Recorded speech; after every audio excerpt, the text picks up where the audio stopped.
A reminder, the news doesn't end here. Here's what's coming up on WCNC Plus at 7 a.m. Border Patrol could be in Charlotte as soon as tomorrow, and local leaders are demanding answers. Coming up, what we know, what we don't, and what you need to know. The federal government is open, but the effects of the shutdown are still being felt across the Carolinas. I think you just want to be able to take care of your families. It's a basic human right to have access to food. How local organizations are continuing to help families put food on the table after the shutdown. Plus, redistricting now playing a major role in next year's elections, both across the country and here in North Carolina. There will be tests about the constitutionality of this map. We'll verify what's allowed when redrawing voting maps adds a political advantage. And the busy holiday shopping season is here. That's right, how you can protect yourself and your belongings, even in the busiest of stores. Those stories and much more live, local, and breaking news coming up on WCNC Plus. Well, we do have a crash. It's going to be on I-77 northbound at exit 30. That's out towards Griffith Street. And don't forget, this weekend, Saturday morning, right around 7 o'clock, we have the Charlotte Marathon. It's going to be all across town, Uptown, Myers Park, Dilworth, Noda, Plaza Midwood. We'll have more coming up on WCNC Plus about those closures. Ideal running temperatures for that. Temperatures in the lower to the mid 40s to kick off that race. But check out our highs. 75 degrees, 77 with more sunshine on Sunday. Now we will cool back to the 60s on Monday and Tuesday. But hey, still above average over the next 7 to even 10 days. Enjoy it. We will take it. Well, make sure that you have a fantastic Friday. And don't forget to join us streaming on WCNC Plus.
Good morning. Happy Friday. Thank you so much for joining us on WCNC Plus at 7. I'm Megan Bragg in for Ben. And I'm Lisa Washington. We start off with a breaking news update this morning. Charlotte fires sharing several families have been displaced after a fire broke out at an apartment complex in southeast Charlotte. It started around 7:20 last night at the Park at Ferentino apartment complex on Woodscape Drive. That's right near Monroe Road and Village Lake Drive. Our crews at the scene said more than a dozen fire trucks responded, along with several other emergency vehicles. Neighbors in the area described the scene as it was unfolding. I heard all the fire trucks and the cars and the police coming. There's a lot of noise, and I just seen a lot of smoke. And I just prayed that everybody got out and nobody got hurt. You know, you can always replace material stuff, but you can't replace life. The American Red Cross is now working to find temporary accommodations for those displaced. No injuries have been reported, and officials are now investigating what caused this tragedy. Let's find out more about our forecast. Chris is standing by and says sunshine is in our future. Oh yeah, serving up sunshine sandwiches right around lunchtime, 70 degrees. It's just like yesterday as far as our highs are concerned. The only difference is I think that we have no of those clouds that were there for much of the afternoon. So just beautiful Carolina blues expected for us. I'm only seeing one band of clouds off into the distance across many of our Mr. Sparky Carolina camera network. So that is great. 70 degrees, as I mentioned, for a high. Sunshine across the board. Winds pick up slightly during the evening, but it's really not until the back end of your Saturday night heading into Sunday that we really have those ramps wrap up. By the way, this is Happy the High. Whenever you add this guy around, sunshine is coming and then dry weather is his jam. So here's what Happy looks like here on the surface map.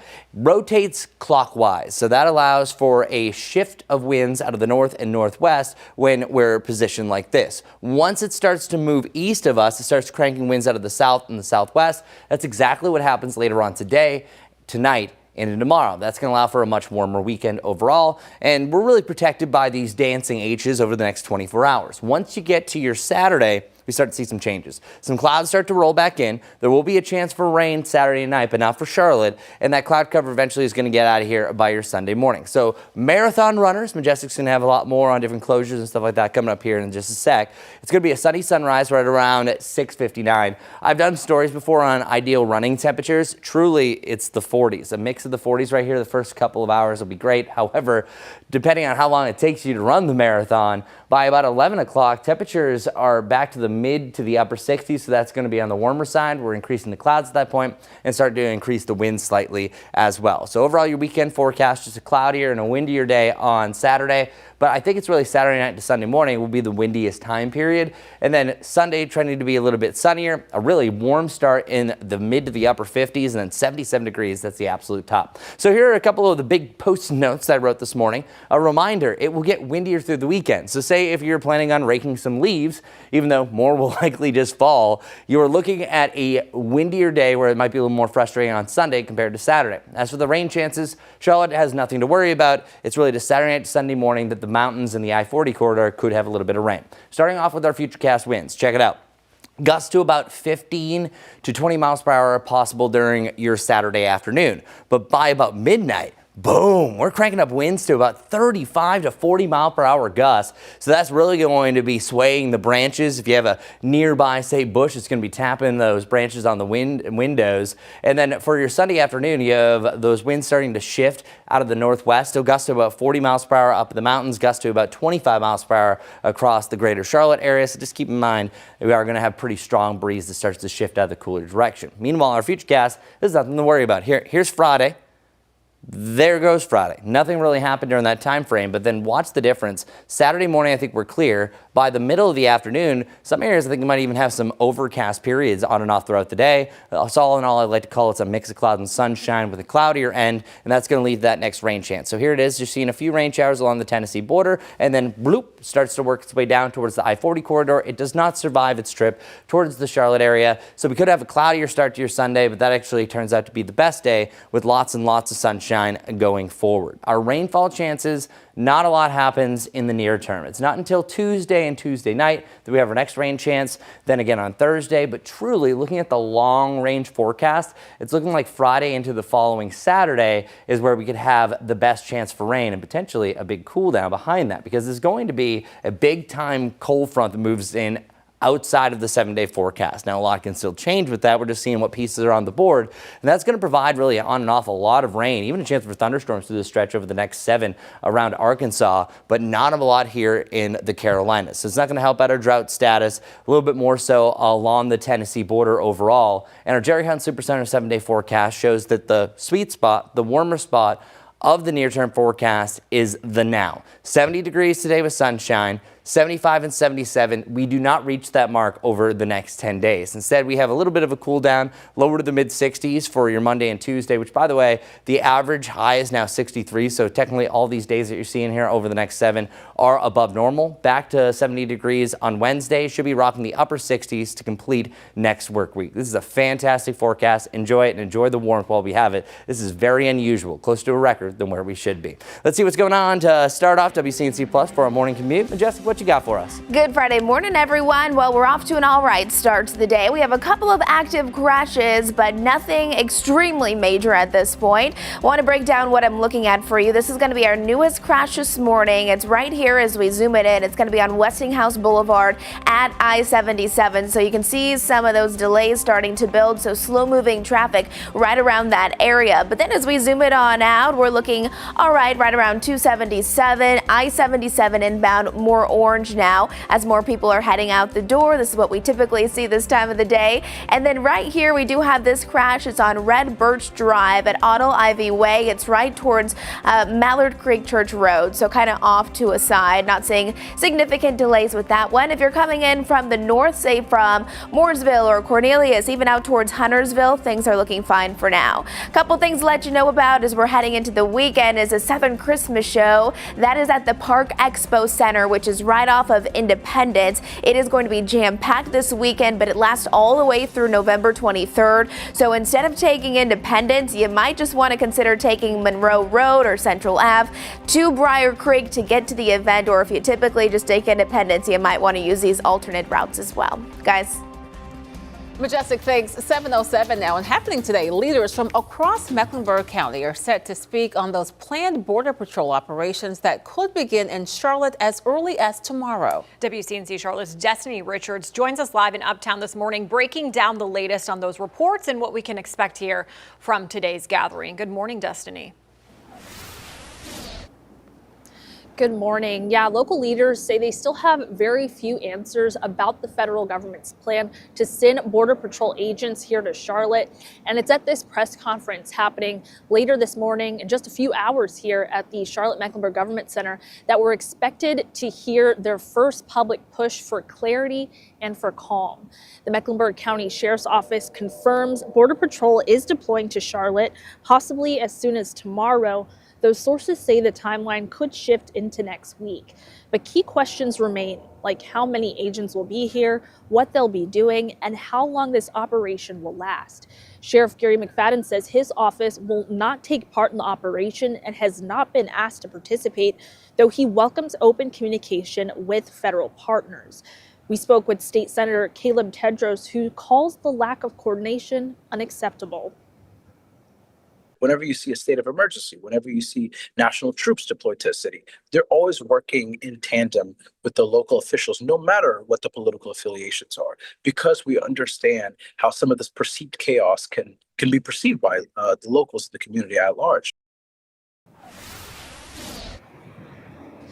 Again, that press conference is here at the Government Center happening at 9:30 this morning. We're expected to hear from leaders on the State General Assembly like Caleb Tedros. We're also expected to hear from folks from the city, the county, community activists who have all up until now released statements or made social media posts really just supporting immigrant neighbors amid the uncertainty and just calling for people to know their rights to remain peaceful as well. So hopefully we'll get more answers about what's expected to happen, but it seems like they're also calling for more answers and more clarity for the community at large. I'll send it back to you guys live here from Uptown. I'm sure a lot of people have a lot of questions and concern about what could be taking place. All right, Destiny, thank you for that. And a reminder that you can catch today's news conference live right here streaming on WCNC Plus. Again, we're going to have that so you don't miss out on the latest information. Meanwhile, CMS has shared its its response with the district's families. The school district says it understands this can cause concern, and there has been no immigration enforcement activity on CMS property. It says its priority remains the same, the safety and education of every student in the district's care. New this morning, the Colombian American Chamber of Commerce of the Carolinas is postponing its Races y Sabores event that was scheduled for tomorrow. Organizers say that decision is due to planned Border Patrol operations and is meant to ensure safety for attendees. They stress this is not a permanent cancellation, but a temporary postponement, and they remain committed to celebrating the roots and culture of the community. Well, as Border Patrol makes its way from Chicago to Charlotte, many questions are still unanswered. Yeah, we've been getting a lot of those questions, and some people are asking what the difference is between Border Patrol and ICE, as ICE has been the main focus of immigration raids in other cities across the country. So let's verify. Sources, the Department of Homeland Security and the Immigration and Nationality Act. According to the Department of Homeland Security, both agencies are components of the department. Border Patrol, or CPB, enforces customs and immigration law at and near the border. ICE does the same at the border, but also expands into the interior of the country. Border Patrol is charged with keeping terrorists and weapons out of the United States and facilitating lawful international travel and trade. While far from the border here in Charlotte, under the Immigration and Nationality Act, Border Patrol can arrest someone unlawfully present if there's reason to believe they're in the U.S. and likely to escape. Like we said, lots of questions coming into our newsroom. And if you have a question or want something verified, email us at verify@WCNC.com. The government is back in business and federal workers are getting paid. But after more than 40 days of a government shutdown, families are still picking up the pieces. We're going to have more coming up in just 2 minutes here on WCNC Plus. And as we head to break, a reminder, of course, that winter weather is going to be here before you know it. Want to know what you can expect? Make sure you tune in next Tuesday evening at 6:30 right here on WCNC Plus. Our chief meteorologist, Brad Panovich, is going to have his annual winter weather outlook. Again, that's next Tuesday evening at 6:30 right here on WCNC Plus.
Welcome back to WCNC Plus. The government is back in business and so are federal employees. Workers will soon be getting paid, but the pain of the past 40 plus days will linger as families try to get back on track and airlines get full flight schedules back in the air.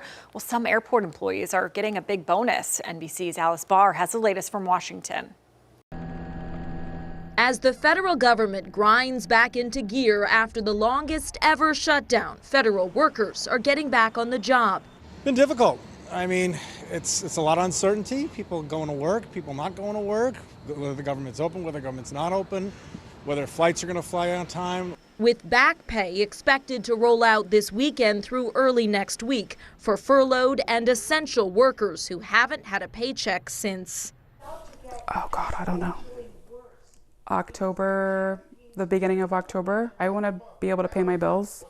Major airlines say they're ready to ramp their schedules back up to normal once the FAA lifts a 6% flight reduction that's continued cancellations to ease staffing shortages and ensure there are enough air traffic controllers on the job. As the Homeland Security Secretary handed out $10,000 bonuses to TSA workers who kept coming to work without pay. For stepping up, taking on extra shifts, for showing up each and every day. Federal contractors do not get back pay. It just piles on. And even those who will have to dig out from the past 6 weeks. You've had things that have gone in the rears. You may have had to borrow against your credit cards. Millions of Americans are also waiting for their full SNAP federal food assistance benefits. Hopefully by the end of this week, most will receive it at the very latest on Monday. The swell in demand at food pantries, a clear illustration of a shutdown's real-world consequences, with the clock ticking until government funding runs out again at the end of January. Preventing the next shutdown depends on bipartisan negotiations over lowering health care costs. While the Council of Economic Advisors estimates this shutdown cost the U.S. economy about $50 billion a week and led to 60,000 non-federal employees losing their jobs. In Washington, Alice Barr, NBC News. WCNC Charlotte is teaming up with Nourish Up to help our neighbors in need. If you'd like to donate, it's not too late. All you have to do is text Stuff the Truck to that number on your screen. Also, Lowe's Home Improvement is matching every donation, dollar for dollar, up to $100,000. Verizon is cutting at least 15,000 jobs and converting 180 stores into franchises. That's according to the Wall Street Journal. It is the company's largest downsizing ever. This comes as the wireless carrier has been struggling with market pressure and slower customer growth. The layoffs, which will mostly affect non-union positions, could begin as early as next week and will affect about 15% of Verizon's workforce. This move comes after the recent hiring of the new CEO, Dan Schulman. Coming up here on WCNC Plus, astronomers catch a star's final moments, and its first shape looks like an olive. You don't want to miss this cosmic spectacle. That's next.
Take a look at this fiery cosmic creation.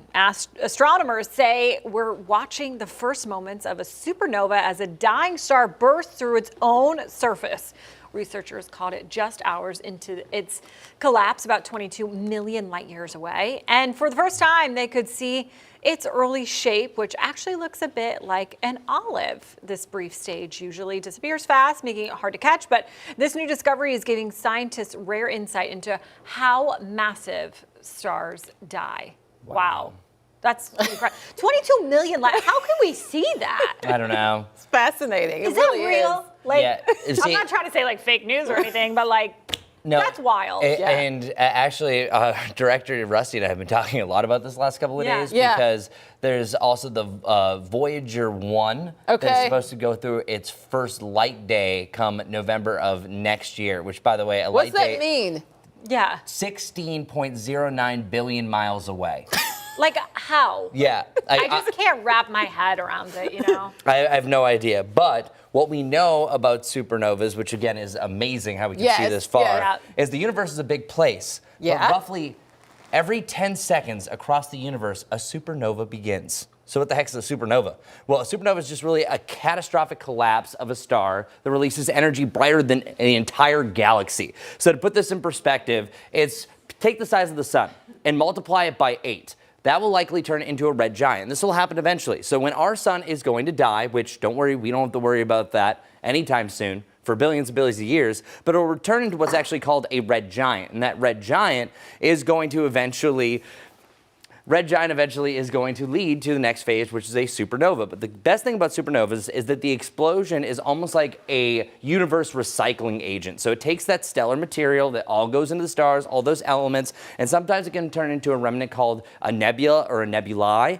That literally is the birth of a star. So it's almost like some of the trees like conifers that sometimes fire, the scorched earth can kind of grow new trees. That's exactly what happens here, leading to more stars and leading to a lot more heavy elements that are across the universe. So now you know more about supernovas than you were probably planning on, but just seeing the site of that was absolutely amazing. So it usually goes from a star to a red giant to a supernova and then back to a nebula just in general. So it's been quite the week overall. There's an old graphic that I was showing you about the aurora viewing. You no longer see that, but quite a week for space, right? All day sunshine for us as we are looking across the horizon. Typically around this time here on WCNC Plus, I like to show you kind of a bonus fact, something unique, as we just talked about supernovas. I do want to kind of bring up some bad news. I know 'tis the season, you expect about that, but our sunrise on Sunday officially is 7 o'clock. And as we know, our sunrise times are getting later each and every day. So this officially is going to be our last sunrise at or before 7 a.m.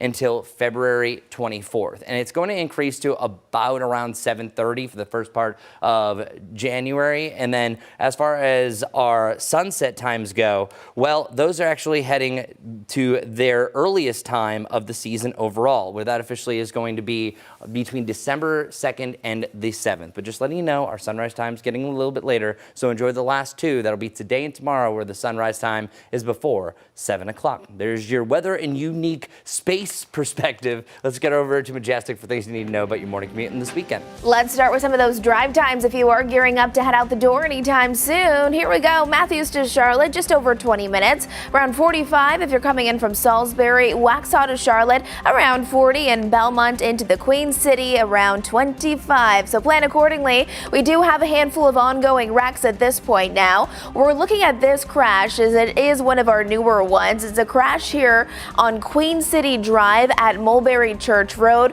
Once we head over towards the east just a bit, we have one lane that's blocked because of a stalled vehicle. It's on Brookshire Boulevard northbound at Hoovis Drive, and then just to the east, another stalled vehicle here at McFarlane Boulevard. So a few things going on, but I'm not seeing any significant delays for the morning commute. This crash here is on Westinghouse Boulevard at I-77, but it's to get onto I-77 with just minor delays there.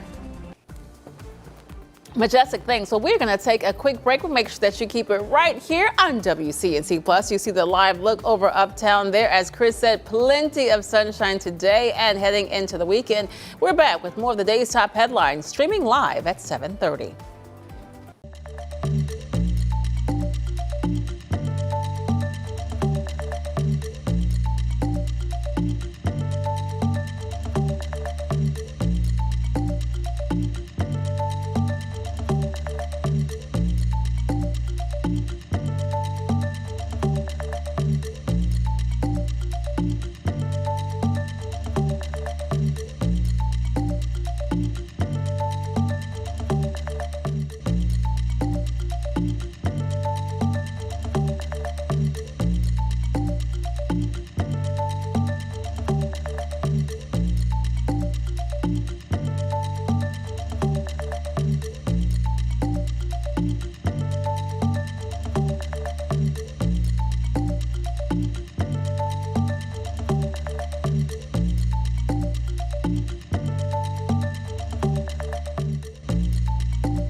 Welcome everybody to a sensational day. I think these are really the only clouds you're really going to see for most of the day. So we'll see these pass by, but all in all, it's going to be a breathtaking start to the day and to the weekend. 34 degrees right around Morganton, 30 degrees right now, freezing around Lincoln. So some of us does have some frost on their windshield, but that sun is about to melt it away. 29 in Salisbury right now. High temperatures today, mainly either side of 70 degrees, depending where you are. Even warm in the mountains, talking about the lower 60s. Going to be a great weekend ahead. We're checking it out. 75 tomorrow, 77 with more sunshine on Sunday, but eventually a front is going to cool us down as we return back to the 60s, but still not too bad. Quick reminder over the weekend, though, it's going to get windier through the weekend, especially on Saturday night heading into Sunday. Only rain chance around the mountains, the I-40 corridor, and that's starting on Sunday morning. Let's go to Majestic for our morning commute. Good morning, everyone. We're off to a nice start to our Friday morning. I-77 there in York County seems to be flowing all right. Not seeing any big wrecks there. You can still see we have a handful of ongoing active wrecks. Right here, this is at Westinghouse Boulevard at I-77 where we are seeing some minor delays for you. And then to the north right here, a crash on Queen City Drive at Mulberry Church Road. Take it easy this morning. We'll have more on WCNC Plus.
Good morning. Happy Friday. Thanks for joining us live on WCNC Plus at 7:30. I'm Megan Bragg. And I'm Lisa Washington. Happening today, leaders from across Mecklenburg County are going to speak on that planned Border Patrol operation that could begin as early as tomorrow here in Charlotte. A press conference this morning at the government center in Uptown is expected to be their first public push for clarity and calm. While the Mecklenburg County Sheriff's Office says agents could be here as early as Saturday, it might not happen until next week. We still don't know how many agents will be here or for how long. We do know the agents will be coming from Chicago.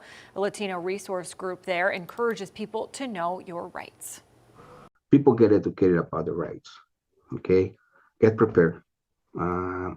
Network with each other.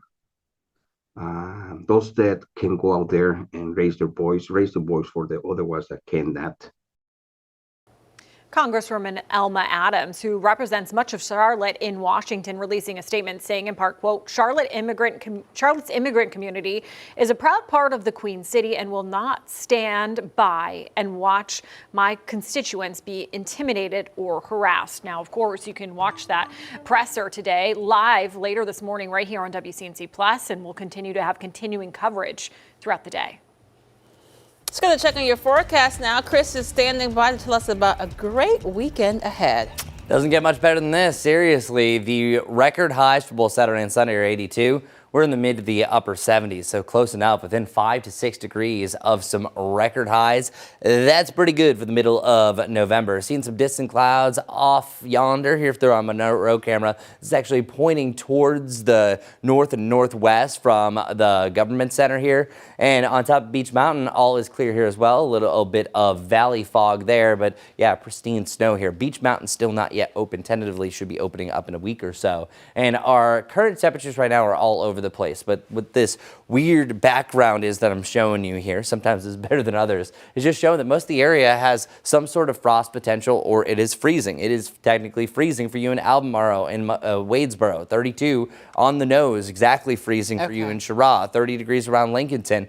But the temperatures are a little bit close to 40, likely are not going to provide any frost. And then we're soon going to close that book anyways, because it's been about 30 minutes since that sun's been up. If your car has been in the shade and it did have some frost, it's still going to be there. But if it's been in the direct sunshine, likely already melting away, where you could just whoop, get it out of the way. Our afternoon winds, nothing to mention today, but what I am showing is a change, a shift come Saturday heading into Sunday. And initially it's going to be out of the southwest. That's that warmer direction, gusting to about 20 miles per hour, but then it's really going to crank up through the weekend. High temperatures today, 70 degrees. Yesterday's high temperature, 70 degrees. So we're pretty much carbon copy there. The only difference is I think you have wall-to-wall sunshine, not even a cloud in the sky for this afternoon as high pressure system takes over. Our temperatures reaching the upper 60s for most of the afternoon, then just touching that 70 degree point. Then for the weekend, we have 75 and 77, but eventually a front is going to cool us down, and that means highs only in the lower to the mid 60s on Monday and Tuesday. Well, guess what? That's where we should be. That's still not too bad. It's not like what we just went through, that the cool down meant it felt more like January. No, we're just going from pretty much early October to early to mid-November like highs. Starting off tomorrow, your Saturday, Majestic will have more on all the different closures on this, but it's going to be a sunny sunrise, about 6:59. Winds and clouds are going to increase through this time period. So at the very beginning, for the first couple of miles of the marathon, good for you, anyone who's running 13.1 and 26.2 miles. Just wow. The first part is really ideal. Truly, the mid to the upper 40s are ideal for running.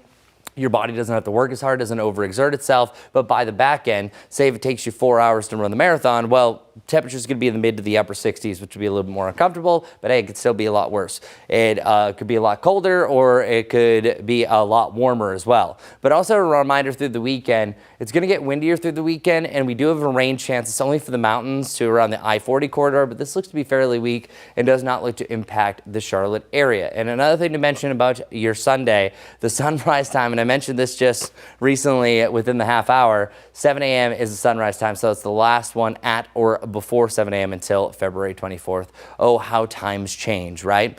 Our Sunday is also the pick of the week, so I'm isolating this one as the best because it is the warmest. It's also super sunny. The only downfall, if I were to pick anything nitpicking here, is that it does get a little bit gusty from time to time, gusting at about 25 to 30 miles per hour, and eventually it'll be a colder wind as we start to cool down heading into Monday. As far as our rain chances go, don't worry about this weekend or over the next 4 days. We have a slight chance for a little bit of rain late Tuesday and Tuesday night. Then we dry out, and then we do it again on Thursday. Really, I have to look towards the back end of the forecast about next Friday heading into Saturday that really starts to see an uptick in our rain chances. As for the near-term chance that you could expect Saturday into Sunday, here's what it looks like. This is barely anything. Right along the Tennessee border, we cloud things up. We have a little branch of rain that could make it as far south as the I-40 corridor around Hickory to Statesville. This is 7 a.m. on Sunday, but then watch. That cloud cover eventually starts to erode. It gets out of here, and that'll set us up for a great day overall. Most of the rain that we're going to see, as you can see, that big bullseye is going to be well off towards the west of us. We have to wait outside of the 7-day forecast to really get our best rain potential. And that spot that you're looking at is even a chance for some stronger storms, say like right around Arkansas over the next 7. Our Jerry Hunt Supercenter 7-day forecast shows that the sweet spot is right now, 70 to 77. After that, we might get back to around 70 degrees on Wednesday, but all in all, the 60s start to take over again. But hey, still the mid to the upper 60s and above normal 7 to 10 days on the way. So enjoy it. Let's get over to Majestic. What's going on to kick off the 7:30 half hour? Well, Well, it's a beautiful start to the day, so that's nice, but traffic is starting to get a little busier at 7:36 right now. This is I-77 right around the Tyvola exit, where you can see lots of people are out on those roads on this Friday morning.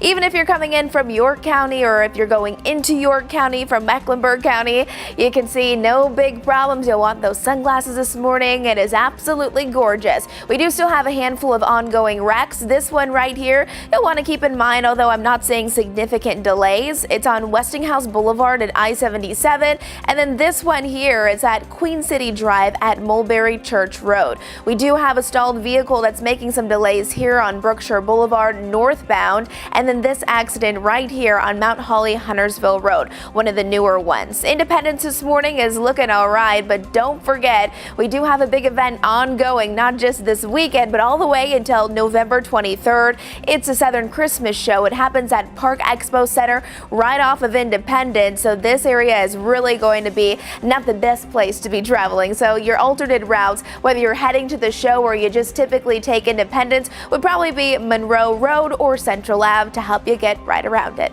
Lisa. 7:37 now. Local organizations are still feeling the impacts of the government shutdown. Many are asking for help to make sure that families who are struggling to make ends meet have food on the table. WCNC Charlotte's Siobhan Riley shows us the steps they are taking to combat food insecurity. Nourish Up teamed up with businesses who came to this food line to buy meals for families falling on hard times. One woman I spoke with said these meals truly made a difference. This food just helps my cabinets to stay full. Karen Peoples is like many seniors depending on SNAP and food pantries to make ends meet. I'm having tacos tonight, and it helped out. Yesterday, the stuff I got helped me to have tacos. You know, it didn't give me the meat, but it gave me the little canned stuff, the black beans, you know, and the rice and stuff. So I appreciate the food that I get from there. Nourish Up teamed up with law firm Mayer Brown for a supermarket sweep at this Dilworth food line. Okay, how much is $4.69? Associates spend $100 on essential items that they in turn give to the nonprofit. I think you just want to be able to take care of your families. It's a basic human right to have access to food. Courtney Oates with Nourish Up says just last week the organization donated food to more than 3,500 families. We'll probably get a little bit better right now with SNAP being released and with the government opening back up, but I still think that we have uncertainty. We don't know exactly what to expect and what to trust right now. Peoples doesn't know what's next either. She just got out of the hospital for heart failure, so that's why she says food pantries are a necessity. I'm letting my job go because of my heart problem. We should not be hungry here. This is the greatest country, they say, in the world. But people are starving.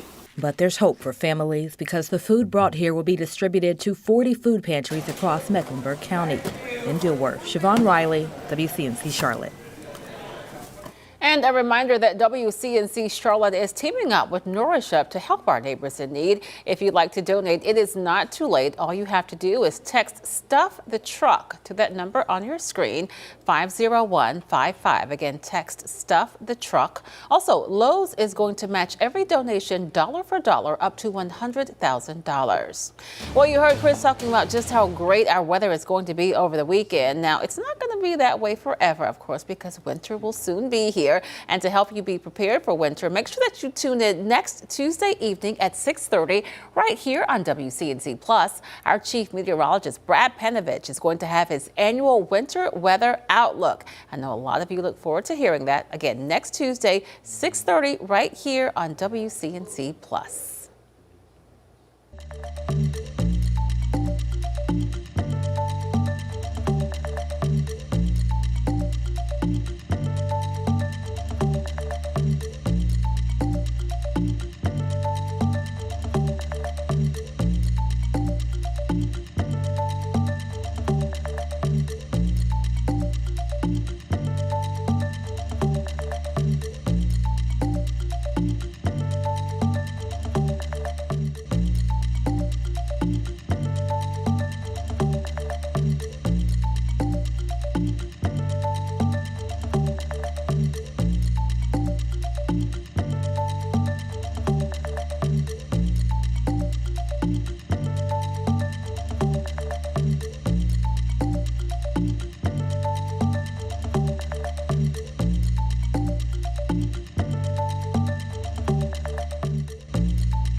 In California, Laney College athletic director John Beam, who was featured on the Netflix show Last Chance U, is in critical condition after being shot on campus. That's right. Suzanne Fenn tells us how this all unfolded, and she has the community's reaction.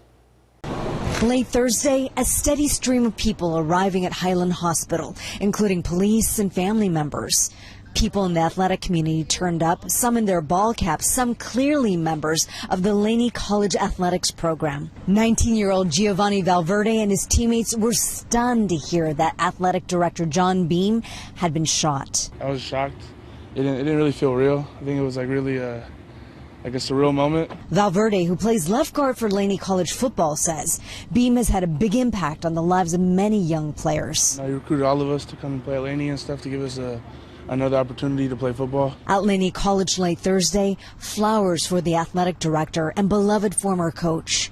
Sources told ABC 7 News that Beam was shot in the head. The shooting happened just before noon at Laney College Fieldhouse, the athletic department.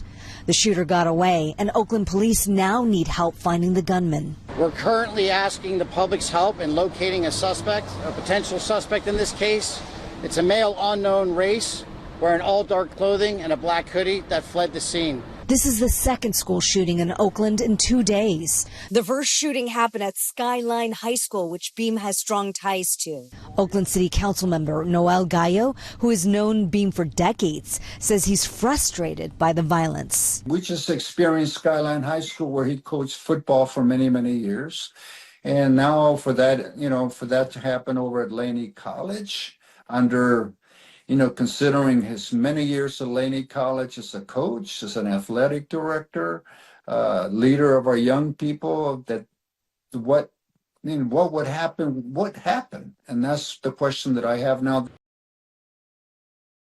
Suzanne Fenn with that report. We're going to take a quick break. We'll be right back with a check of weather and traffic in just 2 minutes.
Now to a health alert that you may have heard. Ticks, the small blood-feeding parasites that attach to mammals and other species. We're now learning about the first reported death of a meat allergy caused by a tick. It happened in New Jersey when a man died hours after eating a hamburger. Here's NBC's Ann Thompson with what you need to know. This allergy to meat, including beef, lamb, and pork, is linked to its first death. A 47-year-old New Jersey man ate a burger in 2024 and died 4 hours later.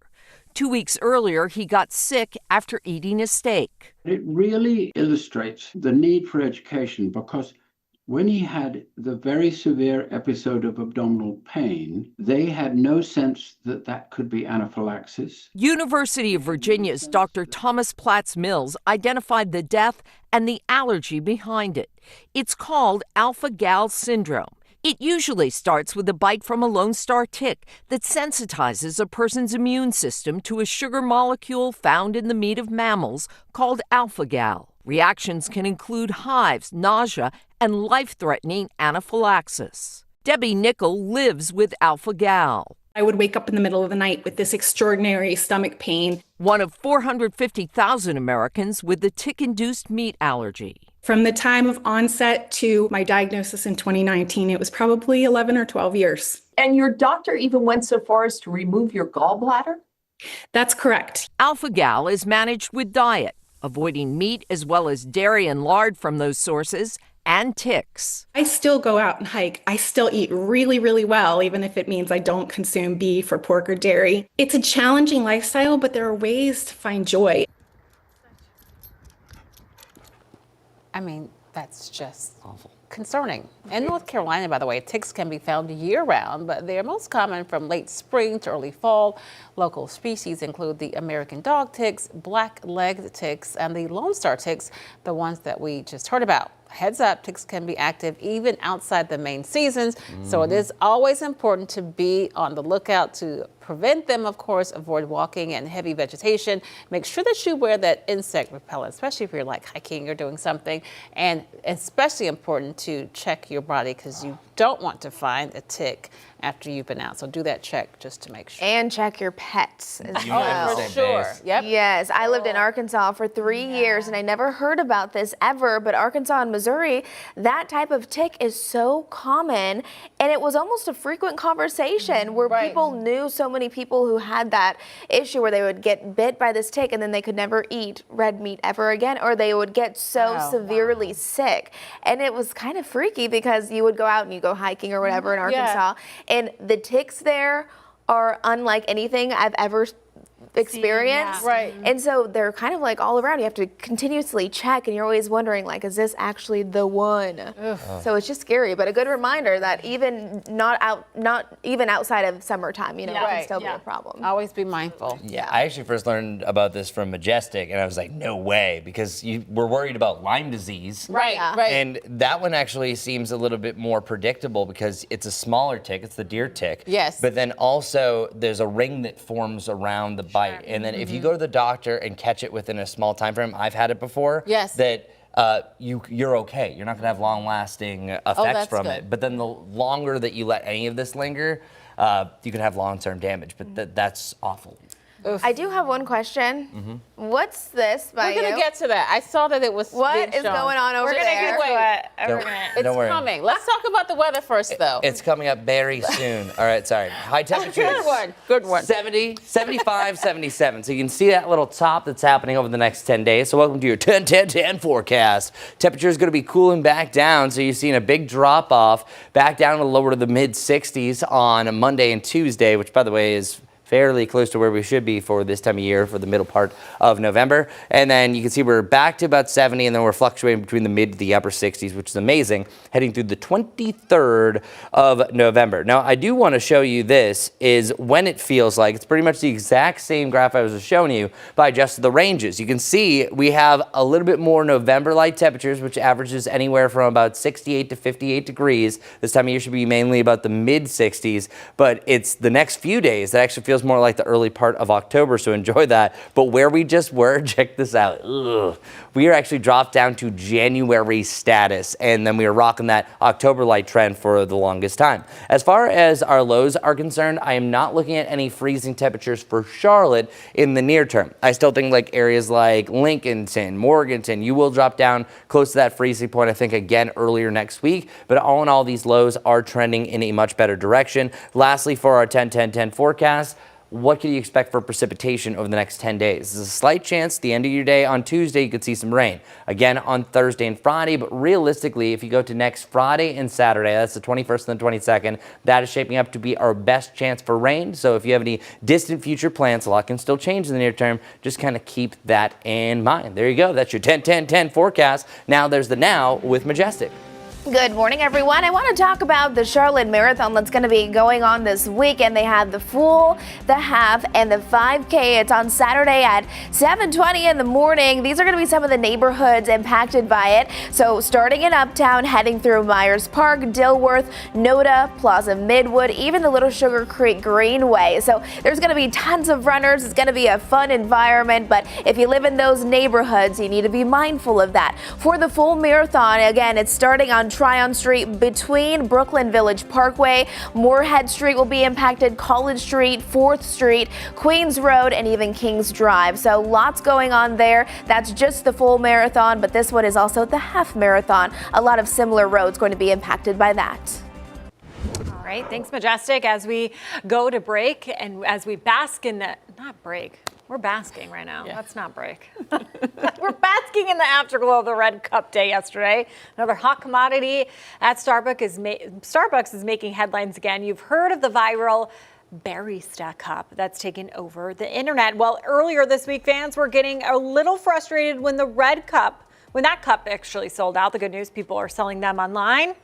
But like we said, you got to check your bank account before ordering this one. Some are going for hundreds of thousands of dollars. One is listed at $49,000. It's leads to the newest trend, making your own coffee cup using high bears from the store. So logically, one of our producers, had to try it out, and we have it here. Look at this. We're going to bring it up? Yes, we're waiting for Majestic. Hold on, Majestic. Okay, Hold on. Majestic. You were the one asking about it. I'm on my way. Okay, let's see it. Go ahead.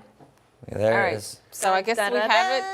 Dun, dun, dun, dun, dun, dun, Wait, that's the real one. There it That's is. not the real one, is it? There it is. No, yeah. but it looks like it. It does. It's cute. That's nice. We should try to sell it online for $40,000. That's a deal. Know who would buy that, but okay. But listen, you can't get the Starbucks because they're sold out. And if you have $49,000, then you should probably spend it elsewhere. But you know what, guys? We could just color the top green. Oh yeah, green. I mean, there's ways we could do. I like the yellow. You like?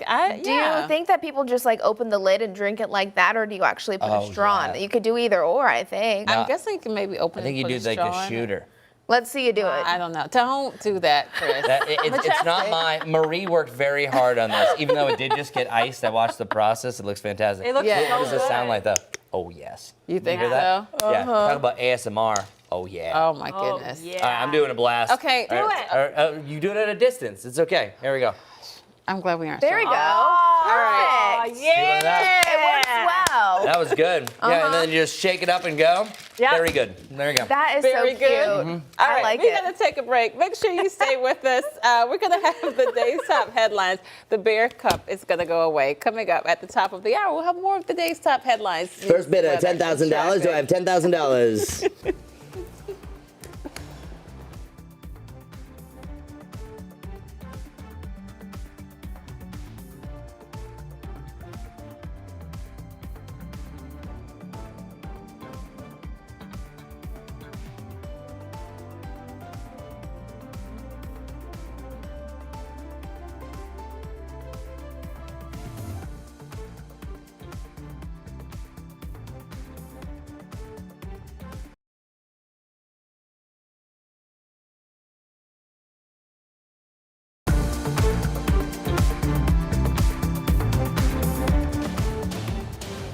Good morning. Who's ready for a sensational day? Well, we have a fantastic Friday, a spectacular Saturday, and I'll use the word I just used, sensational Sunday on the way to embrace the alliterations. 70 degrees for your high today, and then we're rocking the 60s for the most part for the afternoon. 70 will just be the absolute pinnacle, and the very top looks to be 77 degrees over the next 10 days. That'll be Sunday. That's my pick of the week. We'll cool back down to the mid 60s on Monday and Tuesday.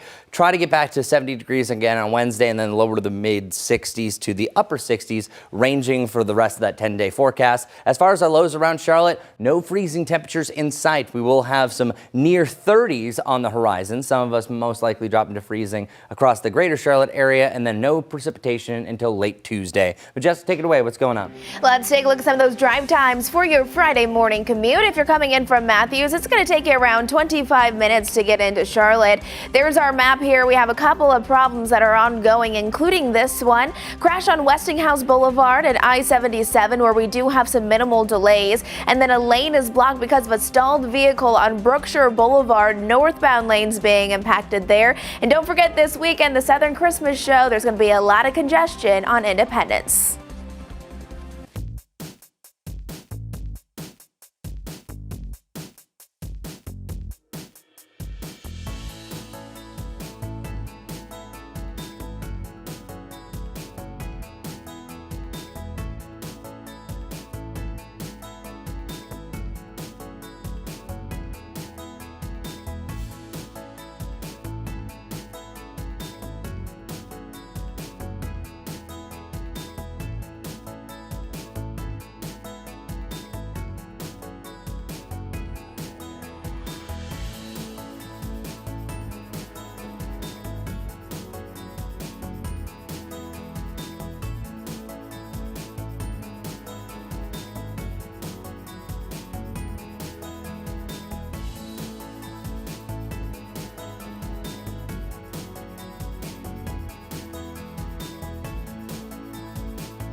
Happy Friday. Thank you so much for joining us on WCNC Plus at 8. I'm Megan Bragg, in for Ben. And I'm Lisa Washington. Happening today, leaders from across Mecklenburg County are set to speak on planned Border Patrol operations that could begin in Charlotte as early as tomorrow. WCNC Charlotte's Destiny Richards joins us live in Uptown this morning, breaking down the latest on those reports and what we can expect to hear from today's gathering. Good morning, Destiny.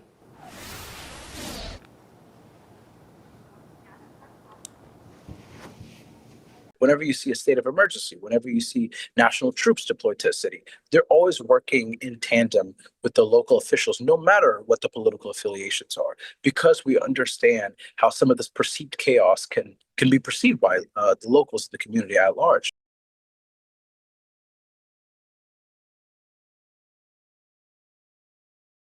And we're working on getting Destiny's audio to bring that to you. But again, that news conference is happening this morning at 9:30, and you can catch it live right here streaming on WCNC Plus. Again, we will have that. Make sure that you keep us on all day so that you don't miss out on the latest information. Meanwhile, CMS shared its response with the district's families. The district says it understands that this can cause concern, and there has been no immigration enforcement activity on any CMS property.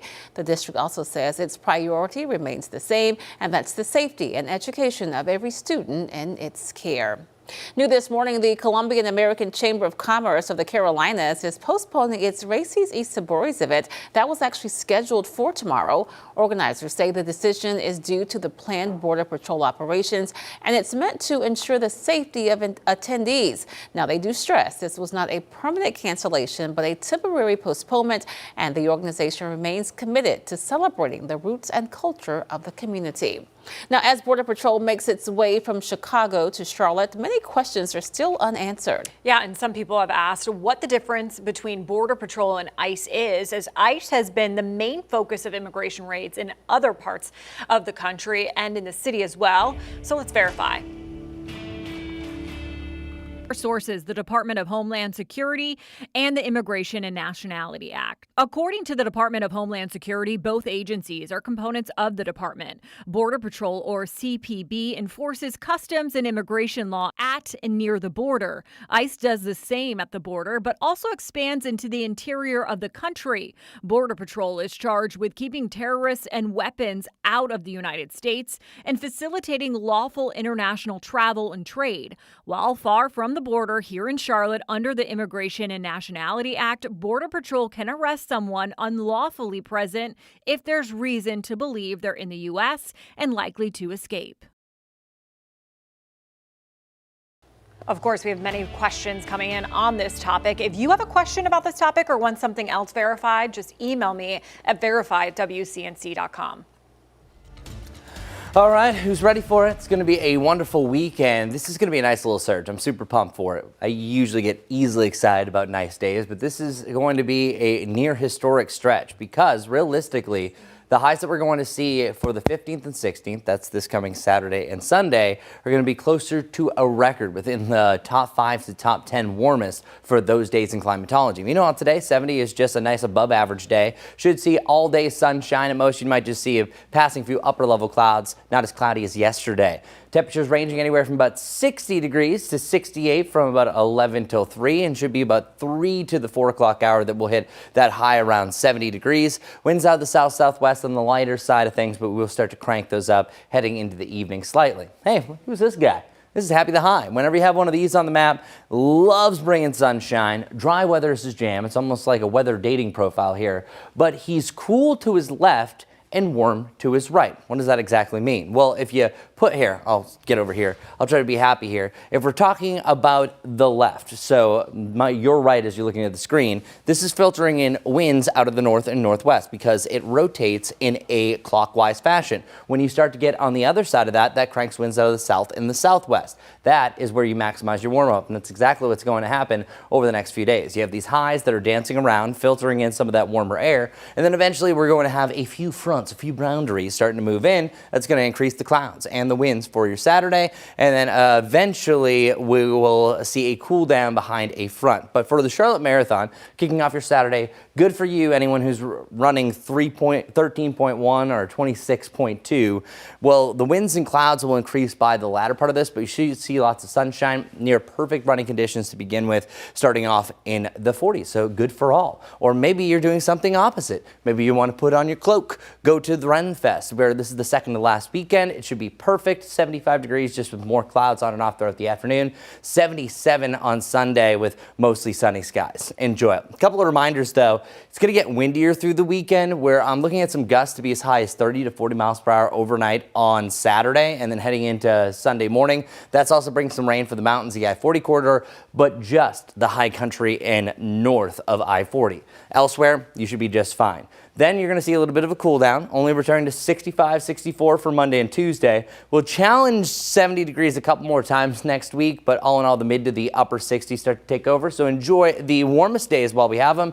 Mid to the upper 70s is fantastic for the middle weekend of November. Let's get right over to Majestic. What's going on? Everyone, let's take you out to I-77. This is out there in South Carolina at Gold Hill. Traffic is flowing. All right, just what we would expect this time of the day. We don't have any big delays if you're coming in from York County, though. There's some of our drive times, about 50 minutes if you're making that commute into Charlotte from Salisbury. Let's break down a few things that I'm looking at when it comes to my traffic map. Yes, it is very busy, but we now have a new crash right here, well south of Uptown. It's going to be right here on Grayson Ridge Drive at Providence Providence Road, mainly those northbound lanes being impacted there. Once we head over to the west, just a little bit, still following this Westinghouse Boulevard crash at I-77. Orange meaning that cars are moving rather slowly. And then one lane still blocked because of a stalled vehicle on Brookshire Boulevard. Those northbound lanes there delayed. And then this one here, Sonoma Valley Drive at Mount Holly Road. Once we're heading down to the south just a bit, Independence, those inbound lanes are already very jam-packed. But remember, the Southern Christmas Show, it is now on until November 23rd at the Park Expo Center. So that means that's right off of Independence. Traffic is going to be worse than it typically would be. Your best alternate routes to get around it would be Monroe Road or Central Ave to Briar Creek Road. All right, thanks so much for that, Majestic. We want to get back to our Destiny Richards. She's telling us more about the news conference we're expecting later this morning when we hear from Mecklenburg County leaders about the planned Border Patrol operations in the city of Charlotte. Destiny. Yeah, good morning. That press conference set to begin in about an hour and a half here at the Charlotte-Mecklenburg Government Center. And local leaders say that they still have very few answers from the federal government about this Border Patrol deployment. But this morning, we're expected to hear their first public push for clarity and for calm. The Mecklenburg County Sheriff's Office confirms Border Patrol is deploying to Charlotte, possibly as soon as tomorrow. Those sources say the timeline could shift into next week, but key questions remain, like how many agents will be here, what they'll be doing, and how long this operation will last. Sheriff Gary McFadden says his office will not take part in the operation and has not been asked to participate, though he welcomes open communication with federal partners. We spoke with State Senator Caleb Tedros, who calls the lack of coordination unacceptable. Whenever you see a state of emergency, whenever you see national troops deployed to a city, they're always working in tandem with the local officials, no matter what the political affiliations are, because we understand how some of this perceived chaos can be perceived by the locals, the community at large. Yeah, that conference again begins at 9:30 this morning. We're expecting to hear from city leaders, county leaders, also community activists. They've all, or most of them at least, have released statements or made social media posts about this, basically saying that they don't know much information, but still saying that they support their immigrant neighbors.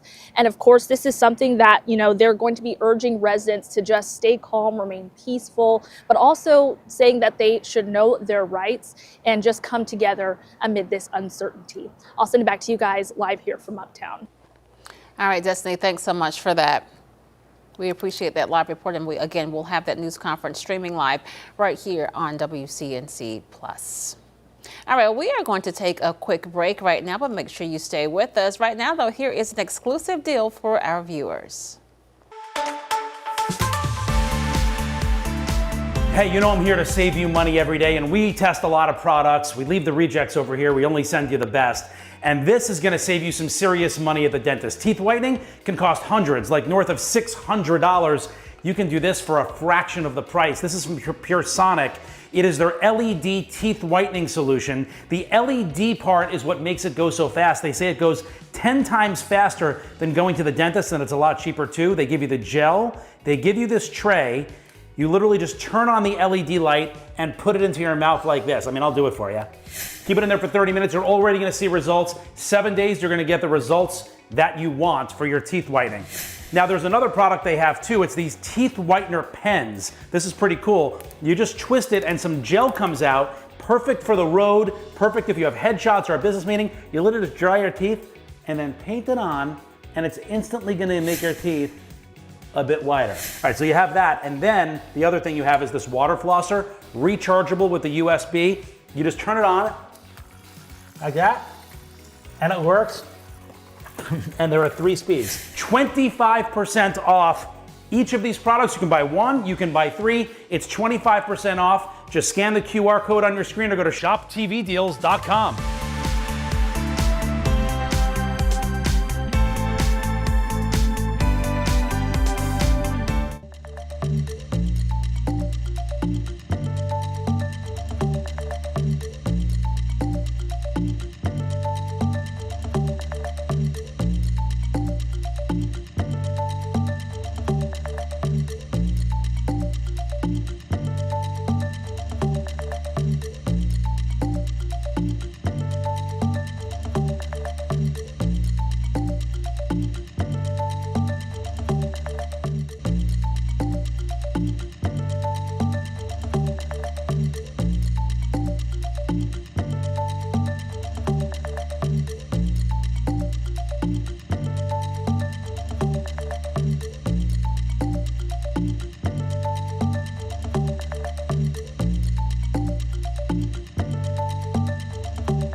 After the end of the 43-day-long government shutdown, the government is open and things are getting back to normal. Officials say not so easy, though, for things to be back 100%. Some furloughed federal workers are returning to hefty to-do lists. Reporter Amy Colley reports on the challenges they face as they try to catch up.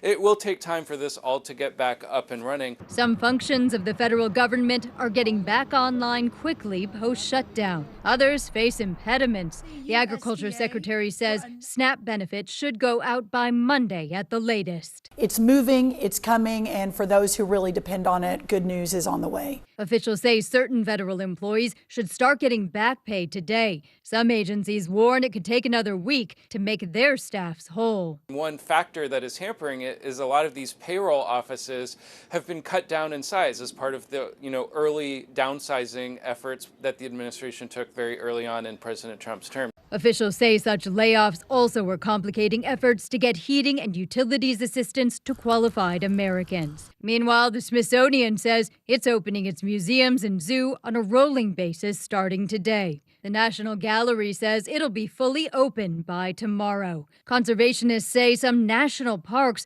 are dealing with litter and graffiti after operating with skeleton crews. As for air travel, the FAA continues to cut flights as air traffic controllers return to work. But Delta Airlines CEO sounds optimistic. I think we'll be back a lot faster than people think. Thanksgiving is going to be a great holiday period of travel. I'm Amy Kiley reporting. And folks, a reminder that we are teaming up with Nourish Up to help our neighbors in need. If you'd like to donate and help out, you can certainly do your part. It's very easy. All you have to do is text Stuff the Truck to that number on your screen, 50155. And even better news, Lowe's Home Improvement is matching every donation dollar for dollar up to $100,000. And as we head to break, I want you to take a look at your screen. You see that guy? Yeah, Chief Meteorologist Brad Panovich is going to give us our winter weather prediction forecast next Tuesday at 6:30 p.m. right here on WCNC Plus. So make sure to tune in next Wednesday, 6:30. You don't want to miss it.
All right, take a look at your screen, and this fiery cosmic creation, astronomers say we're watching the first moments of a supernova as a dying star bursts through its own surface. Researchers caught it just hours into the collapse, about 22 million light years away. And for the first time, they could see its early shape, which actually looks a bit like an olive. This brief stage usually disappears fast, making it hard to catch, but this new discovery is giving scientists rare insight into how massive stars die.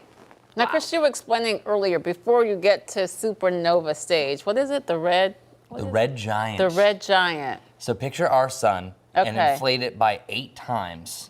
And- That's even hard to do, but okay. Yeah. And then what it actually does, it's actually a big implosion that allows for that explosion that is almost like a space recycling, if you will. Okay. So what that does is it brings a lot of elements back into space, and I was about to call it the atmosphere, into space in general. But yeah, we were mentioning earlier, how?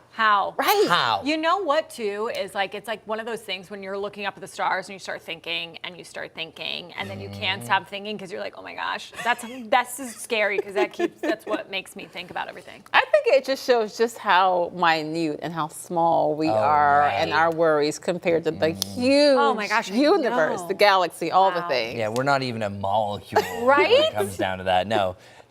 Wow. Anyways. These are the things that keep you up at night, by the way. That's If you exactly have what it anything to is. do the next day and you're up all night, it's because of these different type of thoughts. All right, so let's learn about supernovas, because what the heck is a supernova, right? Well, all it is really just a catastrophic collapse of a star that's ending its life cycle. So as I mentioned, it goes to that red giant, that super planet, and then it releases energy that is brighter than the entire galaxy. That is just absolutely phenomenal. Yeah, it's mind-blowing. So, and it's a very brief moment. I don't know how they captured this, how they saw that far. I'm a man of science, and it still blows my mind. But the supernova explosion, as I mentioned, it brings stellar material back into space, and also will create something called a nebula or a nebulae. You probably heard about the Crab Nebula. That's a really big part. Just picture that as almost like a star birthplace, because stars come from all of that particulate matter and eventually can form a new star. So it's a nice little recycling process that goes through this. Here's the stat that blew my mind. Every 10 seconds across the universe, one of these happens. That's right. So there are so many stars, billions upon billions upon billions, quadrillions, quintillions, septillions of stars. That's why it happens so frequently. And the good news for us is we don't have to worry about our sun going into red giant phase for billions of years, so that will be well past what we have to worry about. Okay, let's bring it back to Earth, shall we? Let's talk about still the sun. The sunrise time today was at 6:58 for your November 14th, but your sunset time is at 5:18. So I want to do a better job than what I did last hour, really describing the changes we're about to go to. Now, our day length decrease is starting to slow down, but our sunrise time on Sunday at 7 a.m. is the last sunrise at or before 7 a.m. until February 24th. So that's a question. When do we have our earliest sunset and our latest sunrise? Well, great question. Glad you asked. December 3rd to the 7th is where we have our earliest sunset time of 5:10 p.m. here in the Charlotte area. As for the latest sunrise time,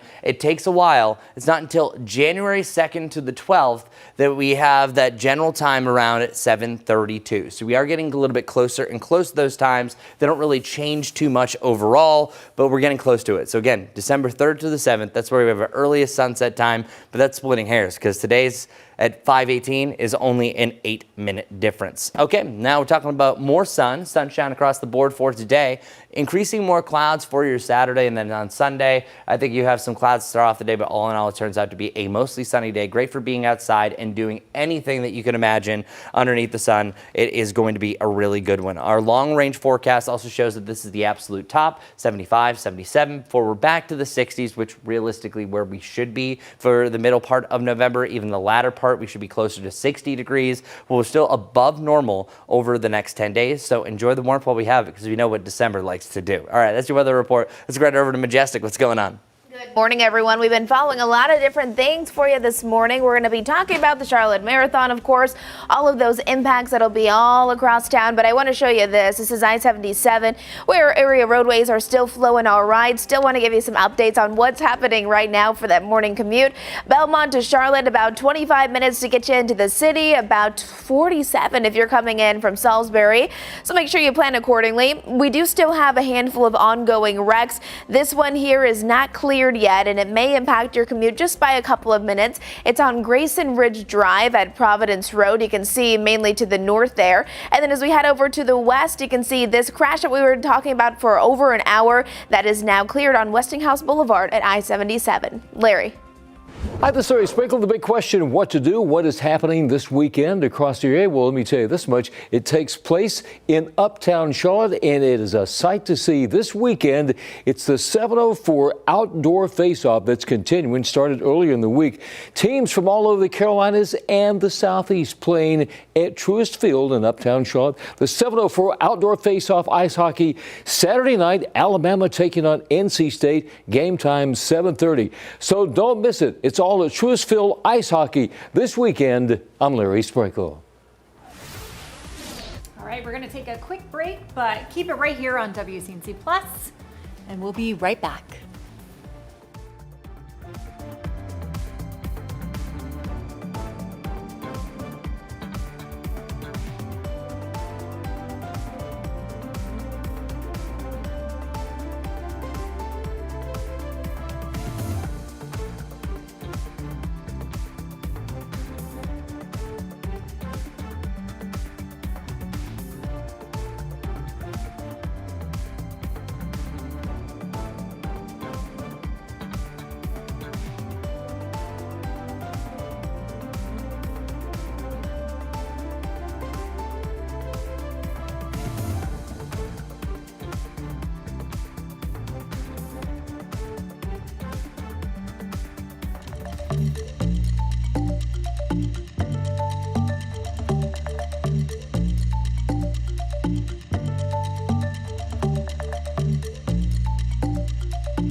Well, hello there. Check it out. Blue skies, that's what we're expecting all day long. Even warm for you in the mountains. 63 for a high around Boone, and then the upper 60s to around 70 degrees across the greater Charlotte area. No complaints. Winds fairly light, less than 10 miles per hour throughout the day.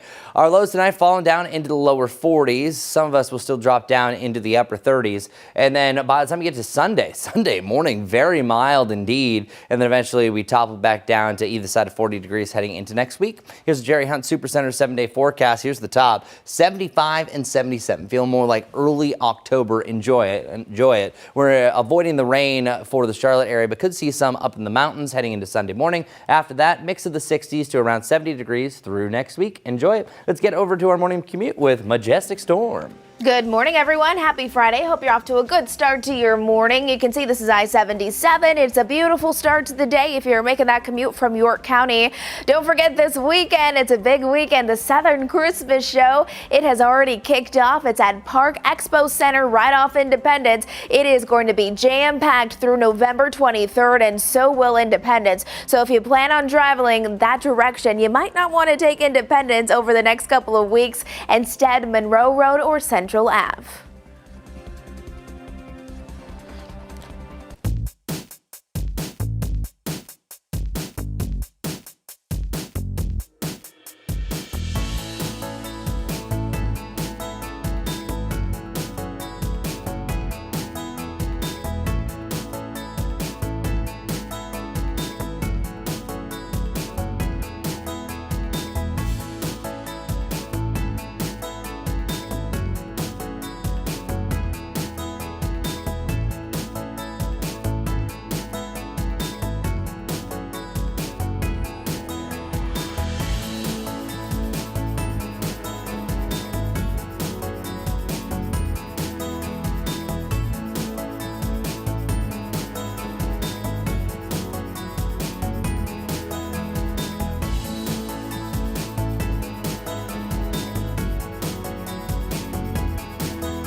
You are streaming live on WCNC Plus at 8:30. I'm Lisa Washington. And I'm Megan Bragg, in for Ben. Happening today, leaders from across Mecklenburg County are set to speak on those planned Border Patrol operations that could begin here in Charlotte as early as tomorrow. A press conference this morning at the Government Center in Uptown is expected to be their first public push for clarity and calm. While the Mecklenburg County Sheriff's Office says agents could be here as early as Saturday, it might not happen till next week. We still don't know how many agents will be here or for how long. We do know the agents will be coming from Chicago. A Latino resource group there encourages people to know your rights. People get educated about the rights, okay? Get prepared. Network with each other. Those that can go out there and raise the voice for the other ones that cannot. Congresswoman Elma Adams, who represents much of Charlotte and Washington, releasing a statement saying, in part, quote, Charlotte's immigrant community is a proud part of the Queen City and will not stand by and watch my constituents be intimidated or harassed. Now, of course, you can catch that presser later today, this morning, right here on WCNC Plus. We'll be covering that throughout the day. All right, Chris, getting warmer out there. Sure is. Look where we've been. It's been quite the week, right? 48 degrees was our high on Tuesday. Then we hit 66. Yesterday was at 70. And then today, going to be right around 70 degrees as well. We have the upper 60s to 70 degrees across the greater Charlotte area, lower 60s for you around Boone. This is a good forecast. I'm really excited. I had nothing to do with it, but I will take responsibility because I love where we're going. 70 today, as I mentioned, 75, 77 before we're back to lower to the mid 60s where we should be for this time of the season. But hey, it's a nice little dose of going back a month. This is realistically where we average for the first 10 days of October, so enjoy it. Our forecast highs, as I mentioned, around 70 degrees. How we get there, we go from 50 to 60 within a 2-hour period from 9 to 11, and then by the early afternoon, temperatures in the upper 60s, and we should hit our high temperature right around the 4 o'clock hour. That's when we typically do it around this time of year before that sun sets by around 5:18 today. And our surface map is showing that we have one of these. A high pressure system is going to sink some cooler air relatively, I would say, overnight tonight, but then it's really by tomorrow that we start to shift the winds out of the south and the southwest. That's going to allow us for a big warm up, and then eventually some more clouds start to move back in, and then we will see some subtle changes throughout the day. Charlotte Marathon officially is tomorrow. Majestic's been talking about it and all the different closures through this morning, and then our sunrise time at 6:59, which, by the way, this will be our last sunrise before 7 o'clock until February 24th. The winds and the clouds are going to increase by the back end. So if you're super fast, breaking records, you'll be done and temperatures will still be in the upper 50s. But if you're taking a little bit more of a reasonable pace, temperatures ending in a range of the 60s, 61 around 10, and then by noon, 69 degrees. Renfest is this weekend. By the way, it's already sold out. So if you're planning on getting tickets, you're going to have to try to get the last weekend, which is next weekend. But huzzahs activated regardless if you're dressing in Regal Guard or just enjoying a nice Saturday and Sunday around Charlotte, Rock Hill, or wherever you're going to be. It's going to be a little bit cloudier on your Saturday, and a couple of forecast notes I have for you. A reminder that it's also going to be windier by the back end of the weekend as well. I think Saturday night things are really going to be rocking and rolling. Rain chances only for the mountains around I-40, and that's primarily early on Sunday morning. So let's get right to it. Our futurecast winds showing gusts up to about 20 to 25 possible by the back end of your Saturday. But watch this.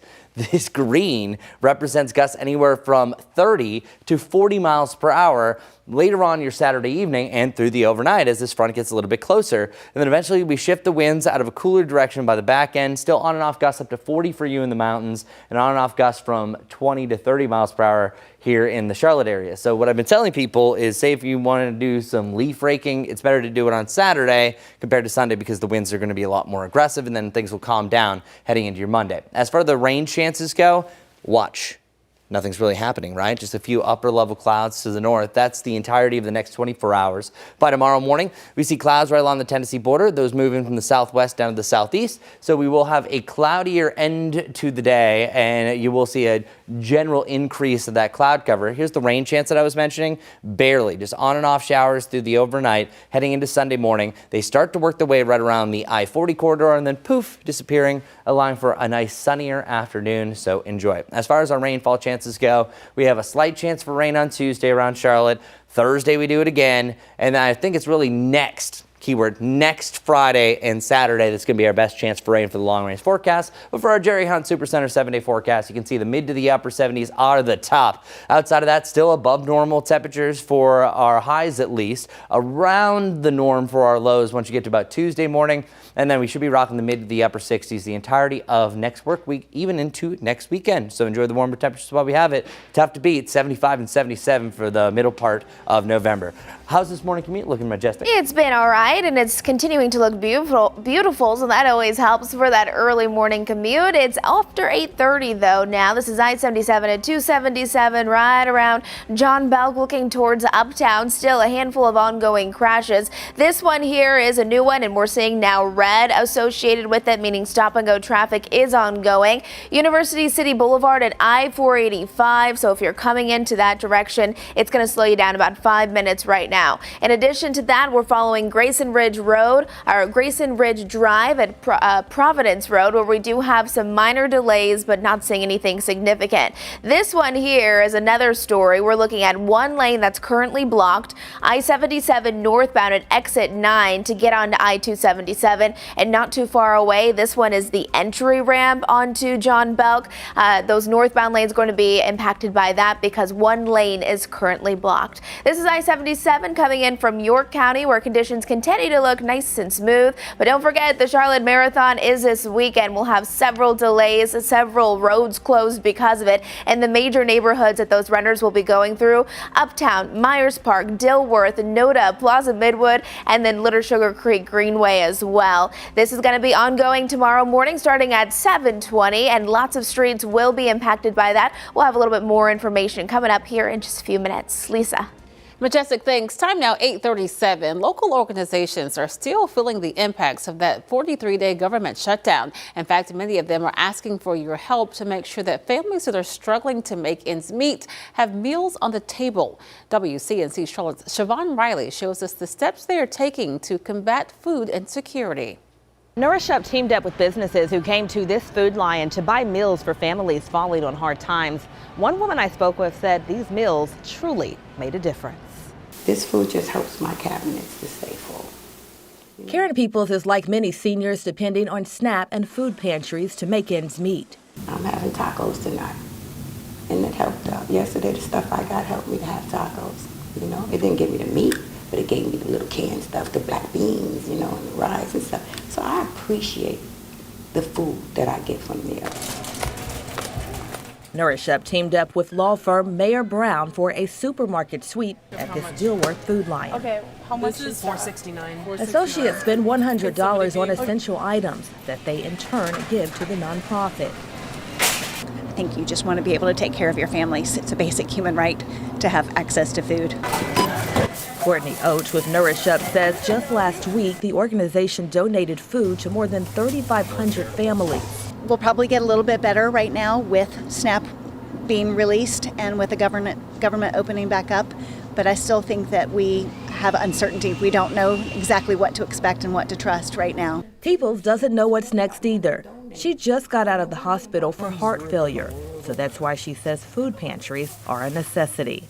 I'm letting my job go because of my heart problem. We should not be hungry here. This is the greatest country, they say, in the world. But people are starving.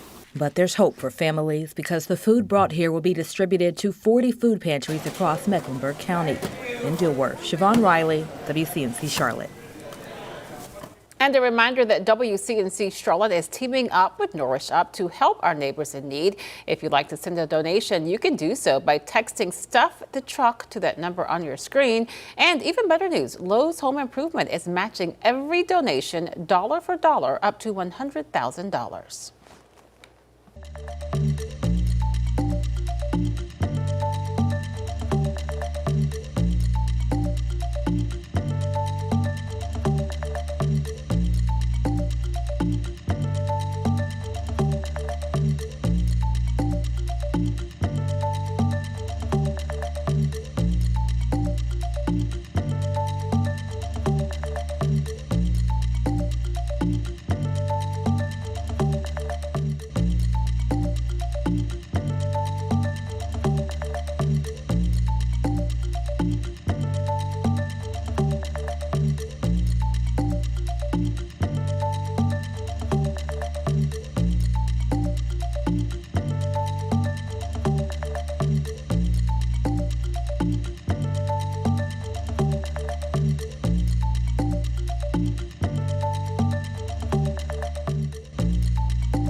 time is now 8:41. Most moms never forget their birth stories, and one woman in Minnesota is sharing her unique delivery. It's one she certainly will never expected, and it happened just minutes away from the hospital. Aaliyah Demiri has her story.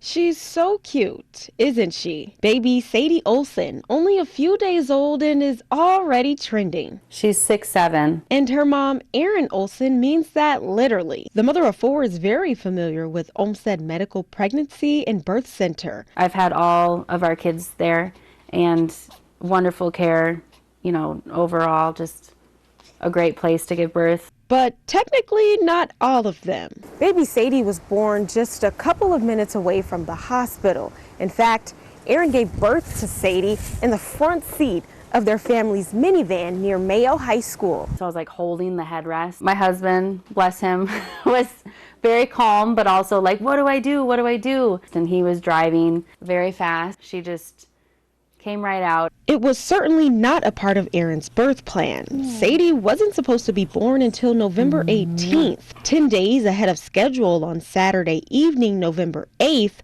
a mother's intuition was kicking right on Erin's doorstep. I knew today was the day, and I had contractions throughout the day. So the parents headed to the hospital. Upon arrival, Erin underwent a non-stress test to determine the baby's activity.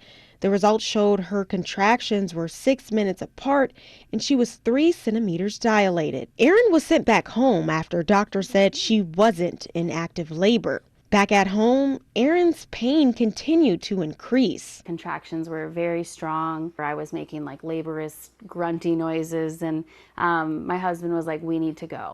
And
Greenway. Guys.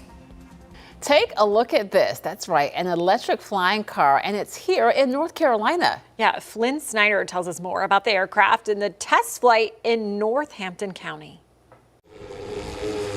Most days, it's the time on this track that counts. But today, it's the time above it that matters most. It looks like something out of the future, but it's Heather Shortia's reality. The vision of the flying car is everybody's going to have one. You're going to have one. I'm going to have one. She has the first one in the country, a single-seater, all-electric aircraft from California-based company Pivotal. It was the focus of a demo at the Center for Automotive Research in Northampton County. You only need a regular driver's license to fly it. You don't even need that, actually. You just need, you need to be 18 and you need to have some manual dexterity. No pilot's license needed, but federal regulations do restrict flights to daylight hours and in non-congested areas only, meaning it could be some time before everyday Americans take to the skies in one of these. The regulations have to mature. GPS auto fly has to mature, just like auto drive has to mature. Okay, so many questions. Earlier, we learned the price tag right now is about $190,000. So it's probably going to be a while before you and I are flying around Charlotte with our cars. Maybe our kids. Maybe. I just did the Waymo cars, the one that drives by themselves. And a lot of people are like, they would never do that. And I did it, and I felt fine. It was interesting. Were you scared? No, I don't really get scared about stuff. Like, if it's my time, it's my time. That's good. I don't like giving up control easily. Yeah, me neither. Especially when it's something like I would be the person taking the nap in the car as the car's driving. Yes, I would be all right. I feel like that's next level, though. And it's new technology, but I feel like I've made paper airplanes look more stable than that. Oh, absolutely. All right. We're going to take a break. This is stable. This is something you can trust. Keep it on all day. Of course, we're talking about WCNC Plus coming up at the top of the hour. Our own Jane Monreal takes over from our live Impact studio. She's going to have the latest on Mecklenburg County leaders, of course, holding that news conference at 9:30, talking about the plans for the Border Patrol to come here to the city of Charlotte. Stay with us.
Welcome to greatness, everybody. I'm talking about the 7-day forecast brought to you by the Jerry Hunt Supercenter, of course. 70 degrees. That's our high today. That's where we were yesterday. Just expect more sunshine. Wall-to-wall Carolina blues. 75 tomorrow with some increasing clouds, and we will see an uptick in the winds. Wind gusts as high as 30 to 40 miles per hour Saturday night heading to Sunday. The only rain chance we have is up in the high country and north the I-40 corridor, and I think it's barely anything. Staying dry for Sunday, which is my pick of the week, by the way. High of 77. After that, a little bit close to where we should be, still above normal, in the mid 60s to around 70 degrees, and we'll be rocking the mid to the upper 60s the rest of next work week. Next rain chance late Tuesday and again Thursday and next Friday. Majestic, what do we need to know about your morning commute? It's busy, but it is beautiful. This is I-77. You can see area roadways. Yeah, they're busy. It's just before 9 a.m., but nothing too significant. We still have a handful of ongoing wrecks. Couple to let you know about. This one here is still active. It's at University City Boulevard at I-485, and then another one to highlight is here on Providence Road at Grayson Ridge Drive. Of course, this weekend is also going to be busy. The Charlotte Marathon kicks off tomorrow morning at 7:20 in the morning. Watch for all those runners. It'll be through Uptown, Myers Park, Dilworth, and many more.